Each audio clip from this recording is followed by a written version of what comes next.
जोरदार तालियां आशुतोष सर के लिए और रेणुका मैम के लिए। सर मैम आपका बहुत बहुत स्वागत है। आप दोनों बड़े प्यारे लग रहे हैं साथ में। बहुत बहुत धन्यवाद कपिल। आशुतोष सर तो पहले भी हमारे शो पे आ चुके हैं। ये तीसरी बार है। तीसरी बार। वाह, मैं बड़ा गिनते भी हैं आप। भाग्यशाली हूँ। आशुतोष सर मतलब ऐसे ऐसे रोल किए ना इन्होंने, नेगेटिव किरदार में तो और डरा के रख देते हैं, लेकिन आज आपके साथ आए ना तो लग रहा है कि नहीं, बंदा शरीफ है, परिवार वाला है। मतलब शादीशुदा आदमी बीवी के साथ है तो बड़ा वैसे ही शरीफ हो जाता है। कितने शरीफ हो क्या अभी आपको भी अनुभव हो गया होगा कपिल। हाँ अभी क्या, मेरे को इन्होंने याद दिलाया, मैं शादीशुदा हूँ, मैं अगला सवाल ही भूल गया। आइए मैम, बहुत बहुत स्वागत है आपका, प्लीज विराजमान हो जाइए। आइए सर।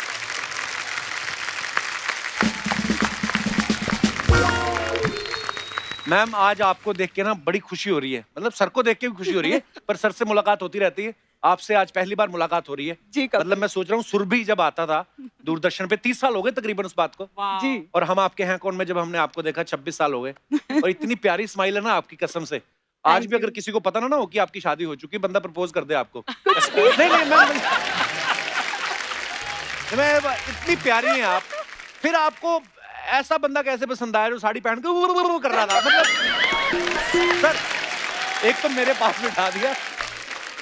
ओह नहीं, कई लोगों को ऐसे लगता है कि हमारे घर में जैसे मैं चाय लेके जाती हूँ तो ये उठते ही साथ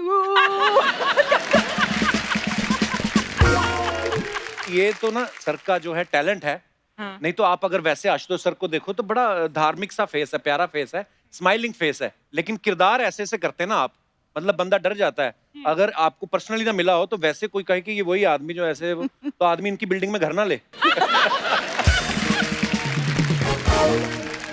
तो मैम हमारे दर्शकों को थोड़ा क्लियर कर दीजिए कि आशुतोष सर हैं कैसे, बिल्कुल शरीफ हैं, बिल्कुल थोड़े खूंखार हैं, या जैसे पति होते हैं? नहीं, जिसके सामने खूंखार होना चाहिए उसके सामने खूंखार है। और जिसके सामने प्यार से पेश आना है उसके सामने बहुत ही प्यारे हैं। मतलब आपको छोड़ के बाकी सबके सामने खूंखार ही हैं फिर ये? नहीं, मैं इसमें एक बात ये कहना चाहूंगा कि चूंकि मैं भोले शंकर का भक्त हूँ, अरे वाह वाह, सेम हियर तो सर। मैं भोला भी हूँ और भाला भी हूँ। वाह। आज आपको देख के ना मेरे को सर इतनी, क्योंकि मैं सुरभि बहुत देखता था मैम, कुछ ज्ञान मिला। बहुत ज्ञान मिला। वो मतलब एक बार तो आपने हमारी यूनिवर्सिटी की फोटो दिखाई थी, गुरु नानक देव यूनिवर्सिटी अमृतसर, और हम लोग इसी बात में बड़े खुश कि हमारी यूनिवर्सिटी की पिक्चर आई है उस शो में, और मैंने देखा उसमें लोग बड़ी चिट्ठियां लिखते थे आपको। बिल्कुल। और मुझे लगता है आप और सिद्धार्थ सर करते थे वो शो होस्ट, जी। तो ज्यादातर चिट्ठियां तो आप ही को लिखते होंगे, सिद्धार्थ जी को तो कोई बेचारा सिद्धार्थ। मैं एक ऐसी चिट्ठी भी आई थी। अच्छा जी। एक मेरे फैन थे जो हर हफ्ते चिट्ठी लिखा करते थे। अच्छा जी। और एक वक्त था जब उनको पढ़ाई के लिए कनाडा जाना था। अच्छा जी। तो उन्होंने मुझे चिट्ठी लिखी कि सावधान रेणुका जी, सिद्धार्थ जी से सावधान रहिए। अच्छा। मैं वापस आऊंगा कनाडा से। आशुतोष सर इतना अच्छा लिखते हैं, इन्होंने कभी आपको चिट्ठी नहीं लिखी कोई? चिट्ठी तो नहीं, लेकिन सारी चीजें जो वो लिखते हैं उनकी पहली श्रोता मैं ही हूँ। अच्छा। तो आप पास करती हैं, अगर आपने हाँ कर दिया तो पास है, नहीं तो नहीं, ऐसा? करेक्ट। बिल्कुल सर। ऐसा मतलब मैडम के साथ प्यार ज्यादा है कि आपको अपने आप पे एतबार नहीं है? नहीं, इसमें मैं ये कहूंगा कि मुझे इनकी बुद्धि के ऊपर भरोसा ज्यादा है। वाह, स्मार्ट मैन। क्योंकि इतनी बुद्धिमान है, देखिए उन्होंने कितना अच्छा पति ढूंढा, ये कहना चाहते हैं आप? पर वैसे सर आपकी मुलाकात कैसे हुई थी रेणुका मैम से? एक हम शो करने वाले थे टेलीविजन के ऊपर, दुश्मन आके रिलीज हुई थी। अच्छा जी। और हमारी एक दोस्त थी राजेश्वरी सचदेव, एक्ट्रेस हैं, जी जी जी। और तेजस्विनी कोल्हापुरे जी। तो एक फिल्म बनी थी जयते, हंसल मेहता की पहली फिल्म थी। अच्छा जी। तो उसका ट्रायल था, प्रीव्यू था सुमित थिएटर में। तो हंसल ने हमें बुलाया, तो हमने राजेश्वरी और तेजस्विनी से कहा यार मैं अकेला नहीं जाना चाहता हूँ, तुम अच्छा चलोगी? उन्होंने कहा चलते हैं। तो हम वहां गए तो राजेश्वरी और रेणुका जी बहुत अच्छी दोस्त थी। अच्छा जी। और मैं रेणुका जी का प्रशंसक था। मेरी एक दोस्त हैं शंपा शाह, अच्छा जी। भोपाल में रहती हैं, सिरेमिक आर्टिस्ट हैं। जब मैं मुंबई आया तो उन्होंने मुझे एक चिट्ठी लिख के भेजा कि आशुतोष, एक लड़की है रेणुका, कमाल की बारीक अभिनेत्री है और बारीक काम करती है, तुम उसका काम देखना। अच्छा जी। तो हम देखते थे, सैलाब उस समय आ रहा था, आता था, और फिर इनकी हम आपके हैं कौन भी आ गई थी जी। तो मैं इनके काम से मुतासिर था और बड़ा प्रभावित था और मैं ये जानता था कि ये ब्रिलियंट अभिनेत्री हैं। तो जब इनसे मुलाकात हुई तो हम दोनों तकरीबन आधा घंटे तक आपस में बात करते रहे और काफ़ी हमारे विचार मिल रहे थे। तो बाहर निकले जब हम रात में, उस दिन इतवार था। मैंने इनसे कहा कि आप कहाँ रहती हैं? तो बोली मैं दादर रहती हूँ। अच्छा, मैंने कहा चलिए मैं आपको आप कैसे जाएँगे? बोले मैं टैक्सी से जाऊँगी। अच्छा। मैंने कहा आपके पास कार नहीं है? बोले नहीं, इतवार होता है और इतवार पे हम अपने स्टाफ को भी छुट्टी देते हैं वाह! क्या बात और है, बहुत अच्छी बात है। और मैं चलाना नहीं जानती हूँ। तो हमने इनसे कहा कि मैं आपको छोड़ दूँ? तो इन्होंने हमसे कहा कि आप कहाँ रहते हैं? मैंने कहा मैं चेंबूर रहता हूँ। अच्छा, तो बोले मैं मुंबई में पली-बड़ी हूँ, जन्म मेरा यहाँ पर हुआ है और मैंने आज तक कोई ऐसा रास्ता नहीं देखा जुहू से जो वाया दादर चेंबूर जाता हो। तो आप बिल्कुल परेशान ना हों, आप अपने रास्ते जाइए, मेरी आदत है और मैं चली जाऊँगी। और उसके बाद फिर रवि राय एक सीरियल हम लोगों के साथ करने वाले थे, तो रवि राय ने हमें बुलाया, तो हमने रवि से कहा दशहरा के दिन कि यार मुझे रेणुका जी का नंबर दीजिए, मैं उनको विश करना चाहता हूँ। दशहरा के दिन। दशहरा के दिन। विश तो आप वैलेंटाइन पे करना चाहते हो, इंतजार नहीं हुआ, दशहरे पे कर दिया आपने। हाँ, क्योंकि अब ये सितंबर की बात है, अक्टूबर में दशहरा पड़ रहा था हाँ। और हमने कहा ये विजयदशमी का पर्व है, वैसे भी नौ दुर्गा का, तो जी। नौ दुर्गा को अगर आपको जीतना हो, तो हाँ। इससे उत्तम अवसर दूसरा नहीं है। तो क्योंकि तो रवि ने हमसे कहा कि देखो भैया आशुतोष कि रात 10 बजे के बाद वो कोई फ़ोन उठाती नहीं है। दूसरा अनजान फ़ोन वो उठाती नहीं है। अच्छा जी। तीसरा उनके यहाँ आंसरिंग मशीन बजेगी। आप उसमें अपना नाम, नंबर सब छोड़ना पड़ेगा। अगर आपने नहीं छोड़ा तो आप ब्लैक लिस्टेड हो जाएँगे। अच्छा जी। तो आप ये ध्यान रखिएगा। मैंने कहा यार ये ऐसी कौन-सी मतलब कोई ऐसे हमसे विश करना चाहते हैं। हुँ। बोले नहीं मैं तुमको सिर्फ़ उनके प्रोटोकॉल बता रहा हूँ। अच्छा जी। मैं भी रात 9 बजे के बाद कभी उनको फ़ोन नहीं कर सकता। और वो उनकी मर्ज़ी है कि वो उठाएँ या ना उठाएँ। वाह! मैंने कहा ठीक है भाई। मैंने इनको फ़ोन किया एज़ यूजुअल जो रवि ने मुझसे कहा था। आंसरिंग मशीन बजी।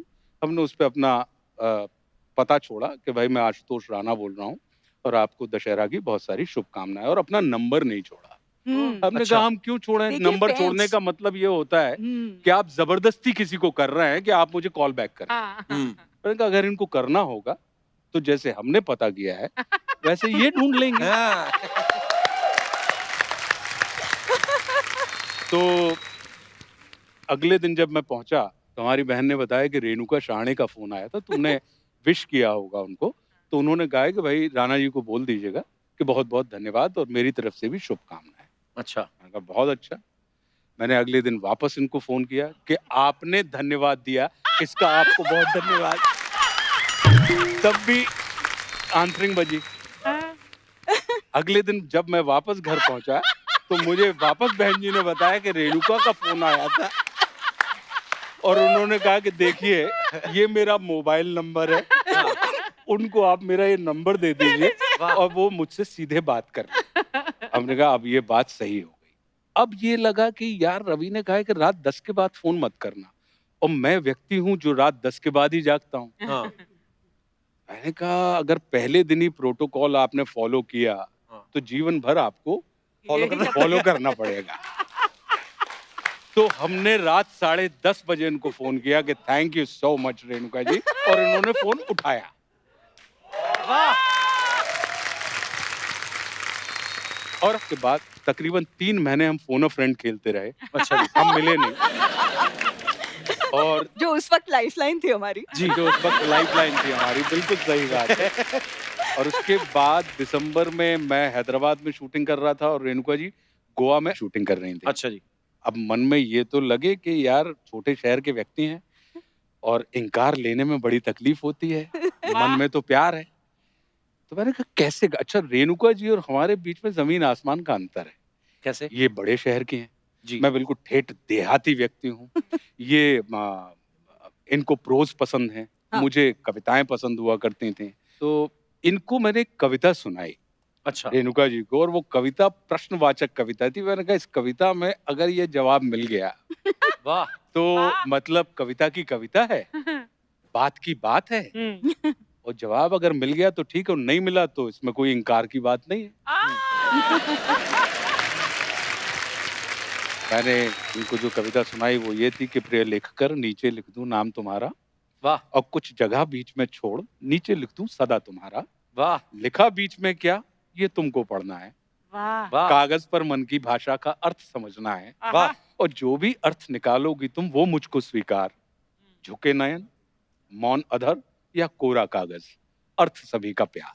वाह क्या बात। तो रेणुका जी ने अब एक पॉज लिया और मुझसे कहा कि Rana ji, I think I am in love with you. वाह तो मन में तो अपार प्रसन्नता हुई कपिल, लेकिन देहाती नुस्खा ये कहता है कि व्यक्त नहीं करना चाहिए, उसको बहुत जज्ब करना चाहिए। तो मैंने बिल्कुल अपने आप को जज्ब किया और मैंने कहा कि थैंक यू, आप लौट के आइए फिर इस विषय पर बात करें। वाह और- सर क्या बात है। फिर जो लौटी तो बस तब से अभी लौट तक हम नहीं पाई है। तब से लौट नहीं पाए। बड़े इन्हीं गुन्ने की हो आशिक गए। निकले सर आप। बात सर ये कपिल बात एक्चुअली ये ना इनकी आदत ऐसी है कि जलेबी की तरह वो बोलते रहते हैं, बहुत मीठा, बहुत मीठा। हम्म। और मेरी ऐसी आदत है कि मैं फटाक से जो मन में है ऑनेस्टली बोल देती हूँ। थोड़ा सा महाराष्ट्रन इन्फ्लुएंस है जी वो। जी। पर यही होता है सर, वे तो ऐसे थोड़ी ना कहते हैं कि ऊपर वाला जोड़ियां बना के भेजता है। जी। आप कहाँ जन्म हुआ, इनका कहाँ जन्म हुआ, कैसे मिले, फिल्म देखने आप गए थे, पीछे ही पड़ गए आप। होता है ना। नहीं, लेकिन अच्छा, कितना और अच्छा हुआ। इनकी मतलब इनकी जो इंट्रोडक्शन हुई तो ये आशुतोष राणा है, ये अभी अभी दुश्मन में आए हैं और मैंने दुश्मन देखी नहीं थी। अच्छा। Thank God. अगर देखती तो शायद कुछ मन बनता ना, डर लगता है इनसे। हाँ, इन्होंने बड़ा डराया था उसमें काजल हाँ, और संजय बहुत दत्त को। डराया था। तो लकीली मैंने देखी नहीं थी, तो मैंने ऐसे ही कहा कि हाँ हाँ होंगे, मतलब आशुतोष राणा। मैंने उनका काम ही नहीं देखा था। तो डायरेक्टली हम जब डेट करने लगे ना, तब पहली शूट इनकी जो मैंने देखी वो संघर्ष थी। अच्छा, Wow. बड़ी बड़ी Oh खूबसूरत my पिक्चर God. थी। क्या बात। और वो उस वक्त वो कह रहे थे कि मैं इंसान नहीं हूँ। मैंने कहा क्या? वाह What क्या a बात love है। story है। What a beautiful romance and love story. बहुत यूनिक है। Thank बहुत you. यूनिक। हाँ, और एक इनकी स्टोरी है, हाथ मरोड़ के शादी की पति का। आज तक उनके यहाँ पे कूनी का निशान है परमीत सर के। अरे सीरियसली, वो कहती कुछ भी बता दो, सीरियस अपार्ट, नोट अब जोक। किसी और की पीठ पर मेरी कोहनी का निशान होने वाला है फिर बहुत जल्दी। हम मेरे लिखा भी था, पंडित ने कहा था तेरी मौत किसी औरत के हाथों होगी।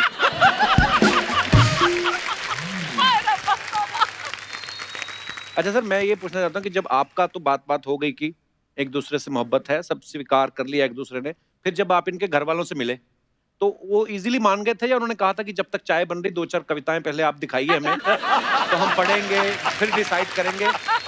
नहीं, जो आई है उन्होंने इनकी परवरिश इतनी अच्छे से की है कि उनका ये कहना था कि मुझे, इनके घर का नाम उमा है, अच्छा जी। हाँ, तो बोले उमा के डिसीजन पर, उसके निर्णय पर मुझे पूरा विश्वास है। वाह। वो बहुत होश हवास में सारे फैसले लेती है, तो अगर उसने क्या बात। तुम्हें चुना है तो फिर तुम्हारे ऊपर विचार करने की कोई जरूरत नहीं। वाह। लेकिन हाँ, हाँ। ये विश्वास थोड़ा डगमगाया था अच्छा जी। शादी के एक दिन पहले ही। जब हम मैंने लोग सुनी है एक कहानी की शादी के एक दिन पहले आशुतोष सर के दोस्तों ने कुछ ऐसे किस्से बताए कि आपने मेहंदी वाली को रोक दिया था कि रुको रुको अभी अभी उसने ए ही लिखा था तो कहती रुको अभी मेरे को कुछ नई बातें पता चली। वो क्या बातें थी रेणुका मैम? नहीं, AR तो लिख चुकी थी मैं। अच्छा। तब तक रंग भी ला चुकी थी मेहंदी। अच्छा जी। और हम मतलब ट्रेन से सफर कर रहे थे सभी, मतलब मेरे घर वाले भी, इनके कई दोस्त, सब साथ में जा रहे थे ट्रेन में। अच्छा जी। तो रास्ते में एक से बढ़कर एक किस्से थे और पहले तो बहुत मतलब अच्छे वाले कि इनकी बुद्धिमानी के और इनकी मतलब कैसे दोस्त इकट्ठा करते हैं और कैसे इनका कमरा बड़ा जागृत रहता था और वगैरह, वो सब तो बहुत अच्छा था। आई और बाबा दोनों कि अरे वाह क्या दामाद पाया है, वाह वाह वाह। उसके बाद फिर इनके परम मित्र हैं पदम सिंह ठाकुर, अच्छा जी। तो उनसे रहा नहीं गया कि ये कोई किस्से हैं, मतलब ये तो आम किस्से हैं ना। हाँ। तो उन्होंने कहा और एक दिन जो बंदूक आपने तानी थी, तो आपने जंजीर नहीं खींची ट्रेन की? मतलब मेरा मन ही था, क्योंकि एक हाथ आई ने मेरे हाथ पे रखा था हाँ। और वो बेचारी मतलब एक्चुअली घबरा गई थी हाँ। और उन्होंने मराठी में मुझसे पूछा कतरते स्वर में कि उमा तुला खरंच याच्याशी लग्न करायचंय का, अजूनही वेळ आहे? तब भी वक्त है, सोच लो. जब आप पढ़ रहे होते हैं स्टूडेंट पॉलिटिक्स में, जी। मैं स्टूडेंट पॉलिटिक्स में बहुत एक्टिव हुआ करता अच्छा था। जी। तो उस समय ये बड़ी आम बातें हुआ करती थी, और चूंकि आप स्टूडेंट पॉलिटिक्स में होते हैं तो आपको कई किस्म की मानसिकताओं के साथ आपको सामना करना पड़ता है। जी। तो उस हिसाब की बात थी। पर मैं कहा हो सकता है ना अपने दोस्त को खुद ही बुलाओ कि एक डराने वाली बात बोल दे मेरी तरफ से, ताकि ससुराल में भी सब ठीक रहे भाई। सारा अच्छा अच्छा नहीं जाना चाहिए ना, एक आध लाइन। अच्छा, मैं अपने दर्शकों को बता दूं, पता है ये बहुत सारे लोगों को कि रेणुका जी की जो मम्मी जी हैं शांता गोखले जी, वो जानी मानी राइटर हैं। इनके भाई जो हैं वो भी राइटर हैं, और आशुतोष सर तो लिखते हैं ही, सबको पता है। तो सर ये आप ससुराल के दबाव में आके राइटर बने थे या मतलब पहले से ही लिखते थे आप? नहीं, मैं लिखता पहले से था, लेकिन जी। पहले स्वतः सुखाए लिखता था। वो क्या होता है सर? मतलब खुद के सुख के लिए अच्छा। वो शब्द बड़ा मजेदार था सर। क्या? स्वतः सुखाए। लेकिन ये भी अचानक घटित हुआ कि छोटी छोटी कहानियां मैं लिखता था, तो प्रभात प्रकाशन ने हमारी उन कहानियों को पढ़ा जो व्यंग थे, सटायर्स थे। तो उन्होंने कहा सर इनको तो किताब के रूप में आना चाहिए। तो मौन मुस्कान की मार नाम की एक पहली किताब 2018 में हमारी आई, वाह। और जो लकीली बेस्ट सेलर हो गई। और उसके वाह। बाद राम राज्य को तो आपने इंट्रोड्यूस जी जी, किया ही बिल्कुल था। बिल्कुल सर। और एक ना मुझे सर अभी मेरे एक हमारे मित्र हैं टीम में, उन्होंने एक आपकी 4 पंक्तियां सुनाई थी जो आजकल के माहौल के ऊपर। देश चलता नहीं, मचलता है। वाह। और मुद्दा हल नहीं होता, सिर्फ उछलता है। वाह, वाह। क्या वाह, बात है। वाह। जंग मैदान पर नहीं, मीडिया पर जारी है। वाह। अच्छा। आज तेरी तो कल मेरी बारी मेरी है। बारी। वाह। लिखने विखने की बातें हो रही हैं सर की, लेखकी की बातें हो रही, तो यहाँ पे रेणुका जी एक शख्स हुआ करते थे, उनको बड़ा लिखने का शौक था। अच्छा. किसकी बात हो रही है? क्या बोला? कुछ बस बोला? ऐसे ही अपनी मन के विचार शायरी में लिख के पढ़ते रहते थे। अरे वाह. हाँ, उसके बाद फिर अर्चना जी आई, इनको पढ़ने का शौक है। हाँ। हाँ, लिखती ये तभी है जिस दिन इनका चेक लेट हो जाए ना, उसके बाद ये फिर प्रोडक्शन वालों को ऐसे ऐसे मैसेज लिखती है ना, वो भी कहते हैं मैडम ये मुगल कालीन गालियां हमने पहली बार सुनी है।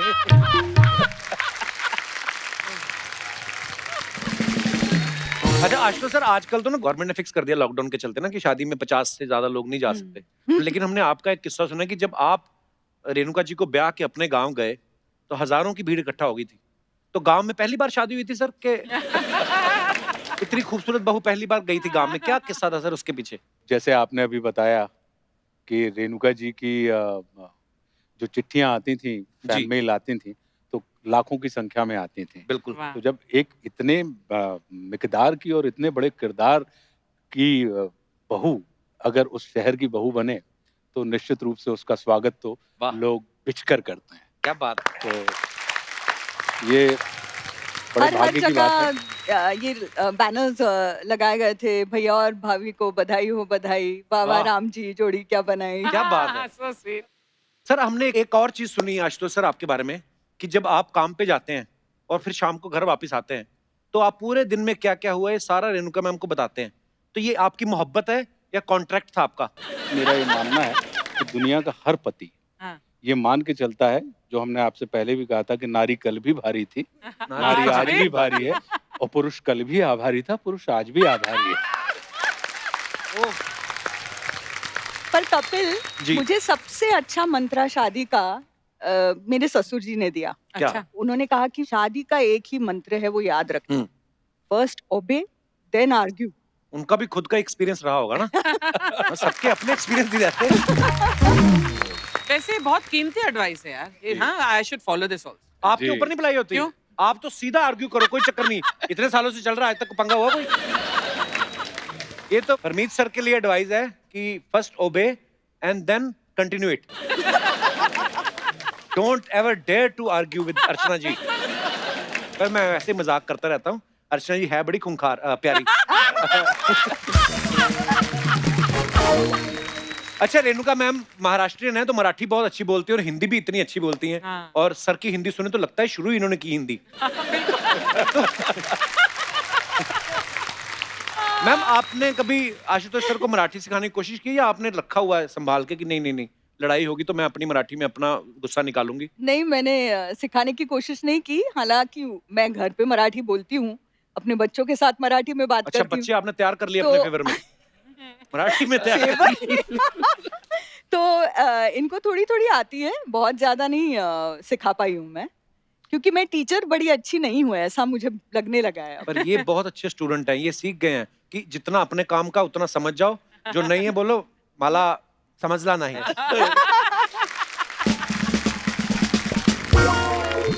मैम आपने साइकोलॉजी में ग्रेजुएशन किया मैंने सुना। जी। तो मैम एक क्वेश्चन है, बहुत सारे लोगों का सवाल है, कुछ पतियों के भी सवाल थे कि जो पति पहले बॉयफ्रेंड होता है शादी के बाद उसकी साइकोलॉजी में क्या कमियां मतलब चेंजेस क्या आते हैं? नहीं, पतियों के कोई चेंज नहीं आता, वो बॉयफ्रेंड मतलब वो बैचलर ही रहता है।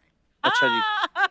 पत्नियों में फर्क आता है, वो माँ बनती हैं, वो मतलब किसी की बहू बहू बनती बनती हैं, हैं। तो बहुत सारे रोल्स उनको बनते तो करने हम भी हैं पड़ते पर बोल नहीं सकते। आप माँ बनती तो ये बाप बनते हैं तो है ना, मिक्स ही है। अगर आप बहू बनी तो ये भी किसी के दामाद बने। तो यही सवाल मेरा आपसे भी है सर कि दुनिया में कोई ऐसा साइकोलॉजिस्ट है जो पत्नी की साइकोलॉजी समझ सके या ये अफवाहें हैं?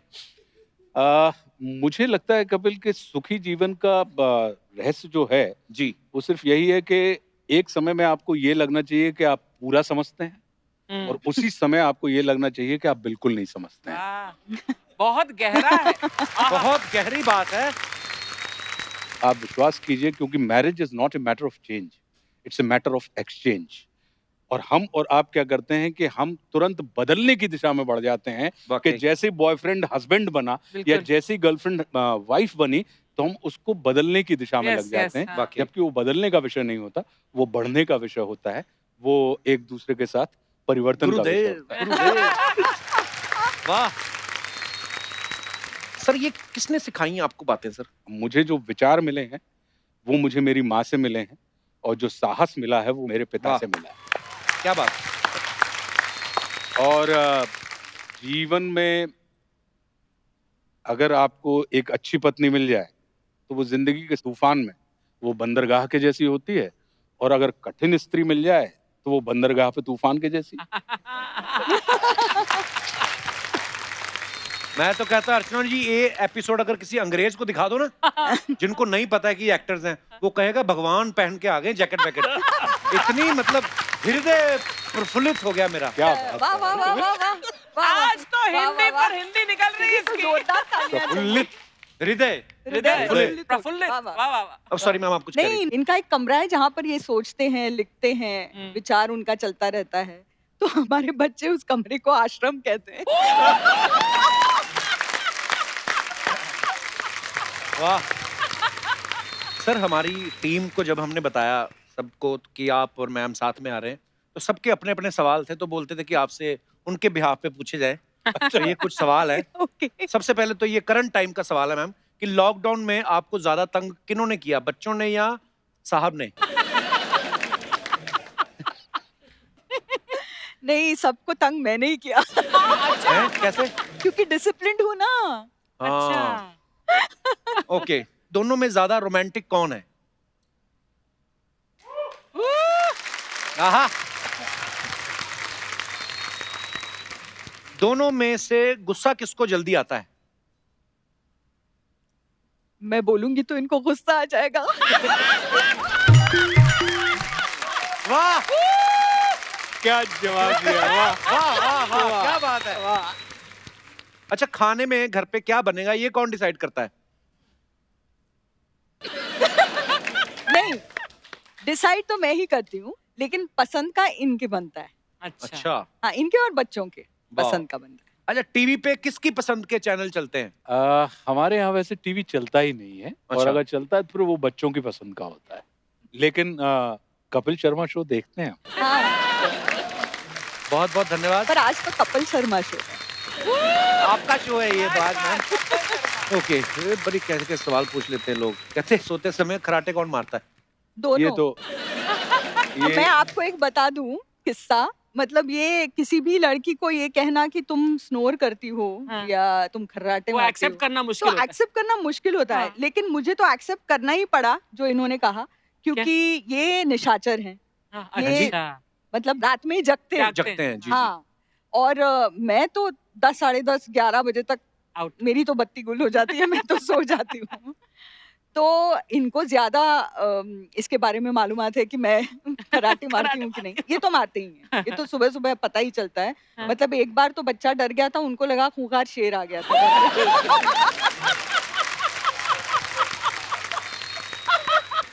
तो मैंने इनसे कहा कि मैं इतना खर्राटे मारती हूँ, तो मात्रा थोड़ी सी कम कम होगी ना। कर दो।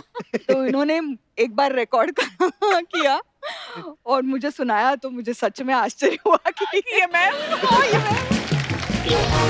बहुत बहुत धन्यवाद ईमानदारी से जवाब देने के लिए। अच्छा, हमने कहीं इंटरव्यू में सुना था कि सर कह रहे थे कि ये जो भी कविता लिखते हैं उसके लिए ऐसे कॉपी पेन का इस्तेमाल नहीं करते, फोन पे ही लिख लेते हैं, बल्कि इन्होंने अपनी किताब भी जो है फोन पे ही लिखी थी। बिल्कुल। कभी आपने चेक किया है कि ये अपनी किताब लिख रहे थे या किसी की किताब पढ़ रहे थे? ऐसा कभी होता, कभी आपने ऐसे फोन पढ़ा हो तो वैसे ही चेक कर लिया? मतलब अर्चना जी का मैंने सवाल कभी था। नहीं चेक किया। ये आश्चर्य की बात है कपिल, सच में मैंने इनका फोन कभी चेक नहीं किया है। ना तो मुझे इनका कुछ पासवर्ड वासवर्ड है क्या आपका फोन पे? बताइए। देखिए सर, हमारा काम ही है रिश्तों में दरार डालना।